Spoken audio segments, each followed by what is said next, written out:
I would be willing to bet that I'm the dumbest guy in the room because I couldn't get through school. I struggled with school. But what I knew at a very early age was that I loved money and I loved business and I loved this entrepreneurial thing. And I was raised to be an entrepreneur.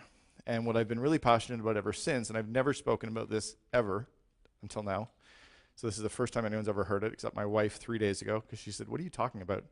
And I told her, is that I think we miss an opportunity to find these kids who have the entrepreneurial traits and to groom them or show them that being an entrepreneur is actually a cool thing.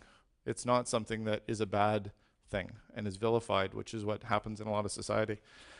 Kids, when we grow up, have dreams and we have passions and we have visions, and somehow we get those things crushed and we get told that we need to study harder or be more focused or get a tutor. And my parents got me a tutor in French, and I still suck in French. 2 years ago, I was the highest rated lecturer at MIT's Entrepreneurial Master's Program, and it was a speaking event in front of groups of entrepreneurs from around the world. When I was in grade 2, I won a citywide speaking competition, but nobody had ever said, "Hey, this kid's a good speaker. He can't focus, but he loves walking around and getting people energized." No one had said, "Get him a coach in speaking." They said, "Get me a tutor in what I suck at." So as kids show these traits, and we need to start looking for them, I think we should be raising kids to be entrepreneurs instead of lawyers. And unfortunately, the school system is grooming this world to say, "Hey, let's be a lawyer, or let's be a doctor." And we're missing that opportunity because no one ever says, "Hey, be an entrepreneur." Entrepreneurs are people, because we have a lot of them in this room, who have these ideas and these passions or see these needs in the world, and we decide to stand up and do it. And we put everything on the line to make that stuff happen. And we have the ability to get those groups of people around us and want to kind of build that dream with us. And I think if we could get kids to embrace the idea at a young age of being entrepreneurial, we could change everything in the world that is a problem today. Every problem that's out there, somebody has the idea for, and as a young kid, nobody can say it can't happen because you're too dumb to realize that you couldn't figure it out. I think we have an obligation as parents and a society to start teaching our kids to fish instead of giving them the fish. The old parable, if you give a man a fish, you feed him for a day. If you teach a man a fish, you feed him for a lifetime. If we can teach our kids to become entrepreneurial, the ones that show those traits to be, like we teach the ones who have science gifts to go on in science, what about if we saw the ones who had entrepreneurial traits and taught them to be entrepreneurs? We could actually have all these kids sprouting businesses instead of waiting for government handouts. What we do is we sit and we teach our kids all the things they shouldn't do. Don't hit, don't bite, don't swear. Right now, we teach our kids to go after really good jobs. You know, and the school system teaches them to go after things like being a doctor and being a lawyer and being an accountant and a dentist and a teacher and a pilot. And the media says that it's really cool if we could go out and be a model or a singer or a sports hero like Luongo Crosby. Our MBA programs do not teach kids to be entrepreneurs. The reason that I avoided an MBA program, other than the fact that I couldn't get into any because I had a 61% average out of high school and then 61% average at the only school in Canada that accepted me, Carleton. But our MBA programs don't teach kids to be entrepreneurs. They teach them to go work in corporations. So who's starting these companies? It's these random few people. Even in popular literature, the only book I've ever found, and this should be on all of your reading lists, the only book I've ever found that makes the entrepreneur into the hero is Atlas Shrugged. Everything else in the world tends to look at entrepreneurs and say that we're bad people. I look at even my family. Both my grandfathers were entrepreneurs. My dad was an entrepreneur. And both my brother and sister and I, all three of us own companies as well. And we all decided to start these things because it's really the only place we fit. We didn't fit in the normal work. We couldn't work for somebody else because we're too stubborn and we have all these other traits. But kids could be entrepreneurs as well. I'm a big part of a couple organizations globally called the Entrepreneurs Organization and the Young Presidents Organization. I just came back from speaking in Barcelona at the YPO Global Conference. And everyone that I met over there who was an entrepreneur struggled with school. I have 18 out of the 19 signs of attention deficit disorder diagnosed, so this thing right here is freaking me out. It's probably why I'm a little bit panicked right now, is other than all the caffeine that I've had and the sugar, but like this is like really creepy for an entrepreneur. Attention deficit disorder, bipolar disorder. Do you know that bipolar disorder is nicknamed the CEO disease? Ted Turner's got it, Steve Jobs has it. All three of the founders of Netscape had it. Like I go on and on. The kids, you can see these signs in kids, and what we're doing is we're giving them Ritalin and saying, don't be an entrepreneurial type, fit into this other system and try to become a student. Sorry, entrepreneurs aren't students. We fast track, we figure out the game. I stole essays, I cheated on exams, I hired kids to do my accounting assignments in university for 13 consecutive assignments. But like as an entrepreneur, you don't do accounting, you hire accountants. So I just figured that out earlier. At least I can admit I cheated in university. Most of you won't. I'm also quoted, weirdly, and I've told the person who wrote the textbook, I'm now quoted in that exact same university textbook in every Canadian university and college studies in managerial accounting. I'm chapter 8. I open up chapter 8 talking about budgeting. And I told the author after they did my interview that I cheated in that same course, and she thought it was too funny to not include it anyway. But kids, you can see these signs in them. The definition of an entrepreneur is a person who organizes, operates, and assumes the risk of a business venture. That doesn't mean you have to go to an MBA program. It doesn't mean you have to get through school. It just means that those few things have to feel right in your gut. And we've heard those things about, is it nurture or is it nature, right? Is it thing one or thing two? What is it? Well, I don't think it's either. I think it can be both. I was groomed as an entrepreneur. When I was growing up as a young kid, I had no choice because I was taught at a very early young age, when my dad realized I wasn't going to fit into everything else that was being taught to me in school, that he could teach me to figure out business at an early age. He groomed us, the three of us, to hate the thought of having a job and to love the fact of creating companies that we could employ other people.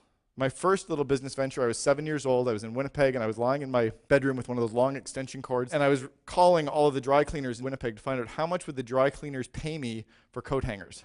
And my mom came into the room, and she said, where are you going to get the coat hangers to sell to the dry cleaners?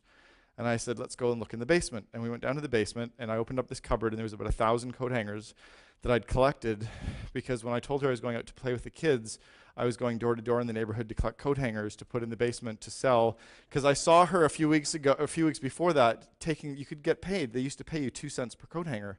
So I was just like, well, there's all kinds of coat hangers, and so I'll just go get them. And I knew she wouldn't want me to go get them, so I just did it anyway. But I learned that you could actually negotiate with people. This one person offered me 3 cents, and I got him up to 3.5. I even knew at a 7-year-old age that I could actually get a fractional percent of a cent, and people would pay that because it multiplied up. At 7 years old, I figured out I got 3.5 cents for 1,000 coat hangers.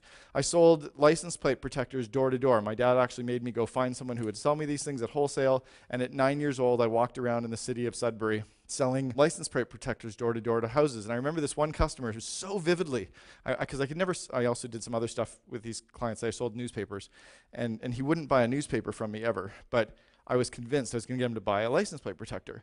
And he's like, well, we don't need one. And I said, but you've got 2 cars. Remember, I'm 9 years old. I'm like, but you have 2 cars and they don't have license plate protectors. And I said, I know. And I said, and this car here's got one license plate that's all crumpled up. And he said, yes, that's my wife's car. And I said, why don't we just test one on the front of your wife's car and see if it lasts longer?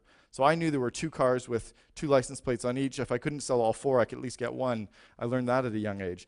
I did comic book arbitrage. When I was about 10 years old, I sold comic books at our cottage on Georgian Bay, and I would go biking up to the end of the beach and buy all the comics from the poor kids, and then I would go back to the other end of the beach and sell them to the rich kids. But it was obvious to me, right? Buy low, sell high. You've got this demand over here that has money. Don't try to sell to the poor kids. They don't have cash. The rich people do. Go get some. So that's obvious, right? It's like a recession. So there's a recession. There's still $13 trillion circulating in the U.S. economy. Go get some of that. And I learned that at a young age. I also learned don't reveal your source, because I got beat up after about 4 weeks of doing this because one of the rich kids found out where I was buying my comics from, and he didn't like the fact he was paying a lot more. I was forced to get a paper route at 10 years old. I didn't really want a paper route, but at 10, my dad said, that's going to be your next business. So not only would he get me 1, but I had to get 2, and then he wanted me to hire someone to deliver half the papers, which I did, and then I realized that collecting tips was where you made all the money. So I would collect the tips and get payment. So I would go and collect for all the papers. He could just deliver them, because then I realized I could make the money. By this point, I was definitely not going to be an employee. My dad owned an automotive and industrial repair shop, and he had all these old automotive parts lying around, and they had this old brass and copper. And so I asked him what he did with it, and he said he just throws it out. And I said, but wouldn't somebody pay you for that? And he goes, maybe. Remember, at 10 years old, so 34 years ago, I saw opportunity in this stuff. I saw there was money in garbage, and I was actually collecting it from all the automotive shops in the area on my bicycle, and then my dad would drive me on Saturdays to a scrap metal recycler where I got paid. And I thought that was kind of cool. Strangely enough, like 30 years later, we're building 1-800-GOT-JUNK and making money off that too. I built these little pin cushions. I was 11 years old in Cubs, and we made these pin cushions for our moms for Mother's Day. And you made these pin cushions out of wooden clothespins. So we used to hang clothes on clotheslines outside. And you'd make these chairs, and then I had these little pillows that I would sew up, and you could stuff pins in them, and because people used to sew and they needed a pin cushion. So but what I realized was that you had to have options. So I actually spray painted a whole bunch of them brown. And then when I went to the door, it wasn't, do you want to buy one? It was like, which color would you like? Like, I'm 10 years old. You're not going to say no to me. And especially if you have two options, you have the brown one or the clear one. So I learned that lesson at a young age. I learned that manual labor really sucks, right? Like, cutting lawns is brutal. But because I had to cut lawns all summer for all of our neighbors and get paid to do that, I realized that recurring revenue from one client is amazing. That if I land this client once and every week I get paid by that person, that's way better than trying to sell one clothespin thing to one person, because you can't sell them more. So I love that recurring revenue model I started to learn at a young age. Remember, I was being groomed to do this. I was not allowed to have jobs. I would caddy. I'd go to the golf course and caddy for people, but I realized that there was this one hill on our golf course, the 13th hole, that had this huge hill, and people could never get their bags up it. So I would sit there with a lawn chair and just carry up all the people who didn't have caddies. I would carry their golf bags up to the top, and they'd pay me $1.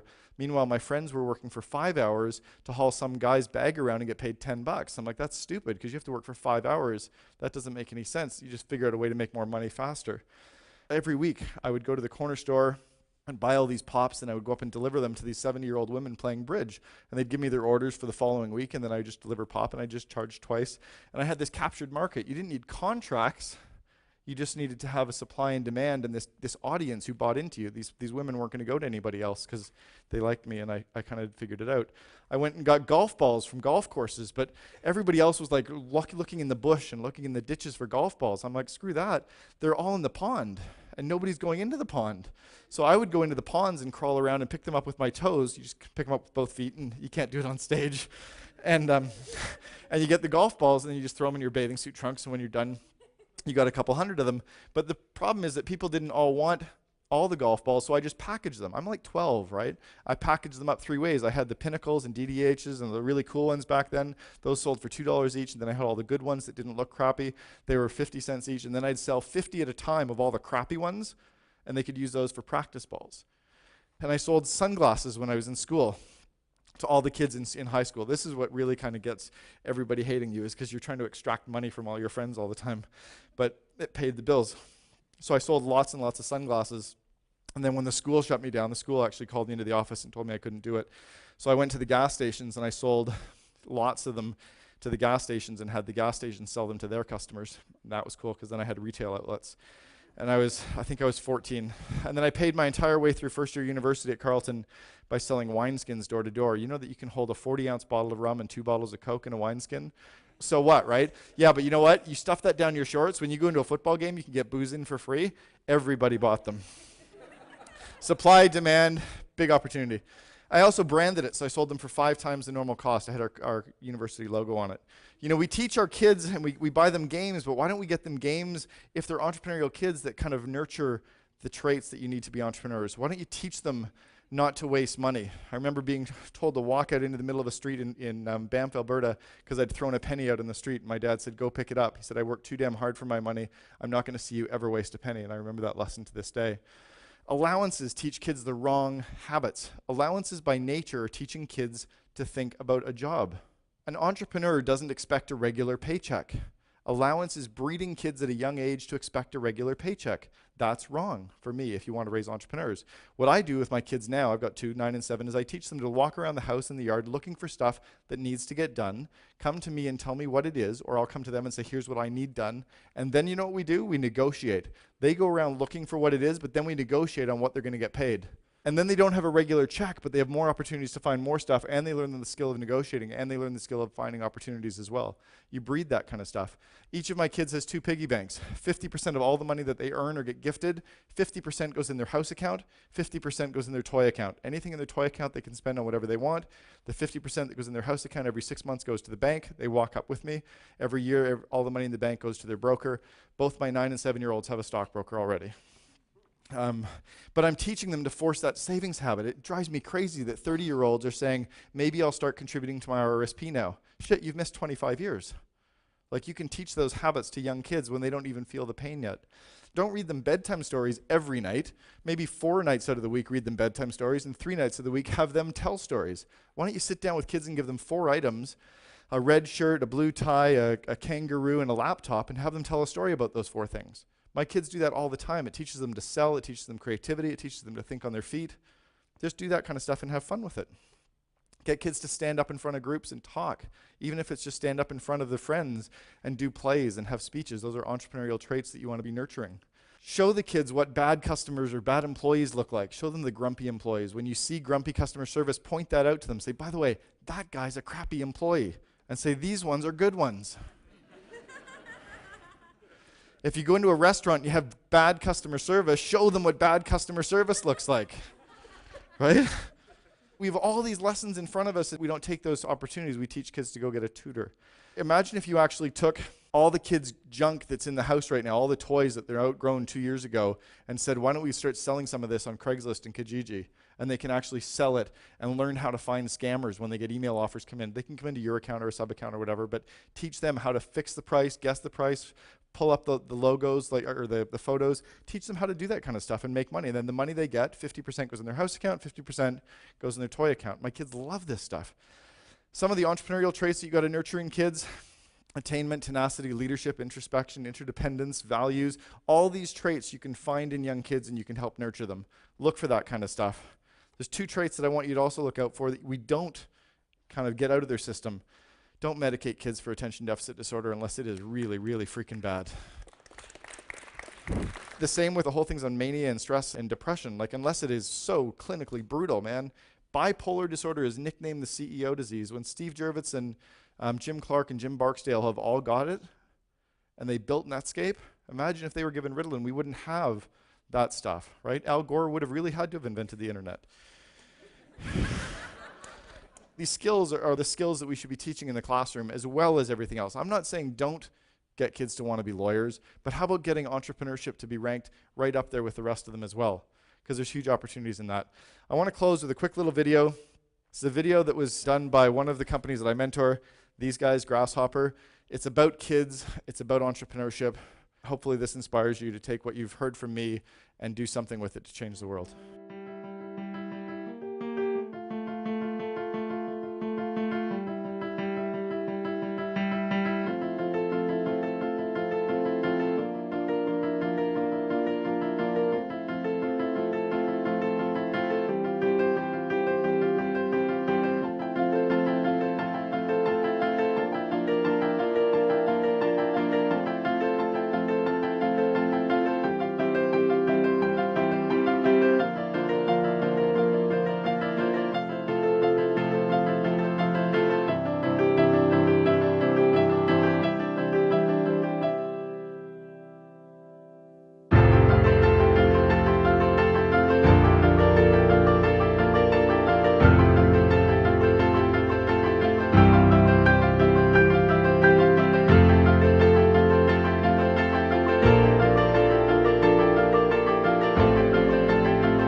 Thank you very much for having me.